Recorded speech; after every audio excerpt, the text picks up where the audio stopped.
實嗰陣時我哋玩緊英文歌多嘅，就由於拍呢個粵語片咧，變咗被逼咧係一定要作好多粵語歌出嚟。咁由鬼馬雙星啊、雙星情歌開始，跟住好多部嘅許氏兄弟電影咧，《天才與白痴》啊、《摩登保鏢》啊，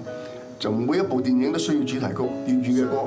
粵語嘅 rock 版嘅歌。咁我《天才與白痴》啊，全部嗰啲賣身契啊，我一路不停咁就作呢啲，即係佢哋叫 Canton Pop 嘅歌出嚟。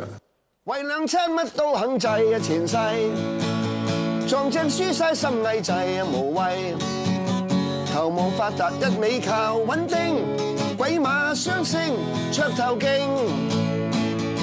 亂搏懵到偏滿確啊唔曳。之後咧到我哋拍電影啦，第一部就鬼馬雙星，因為要需要啲主題曲，咁就用外國嗰啲 rock 嘅節奏咧，填咗啲好通俗嘅粵語歌詞上去，呢個又係一個新突破。以前啲粵語流行曲咧，全部都係好中式咁，今次我哋有隻西式嘅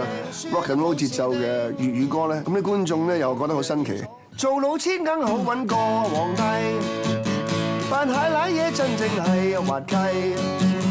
頭無發達一味靠穩定。鬼馬雙星，鬼馬雙星，鬼馬雙星，真係有型啦！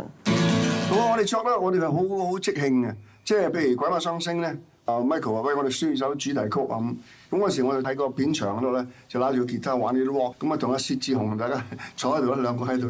鬥下啲歌詞出嚟，為兩餐咪再制前世咁一路喺度度，好快就成支歌砌好咗。咁唱出嚟，大家覺得哇好得意喎！首歌好得意喎咁。其實好多時係受到不嬲唱開嗰啲歐西曲啊、Eagles 啊嗰啲樂隊影響嘅。半斤八兩嗰個音樂嘅節奏咧，有模仿以前 Eagles 叫做 One of These Nights 嘅。佢噔噔噔噔，咁我哋半斤八兩咧就抄翻。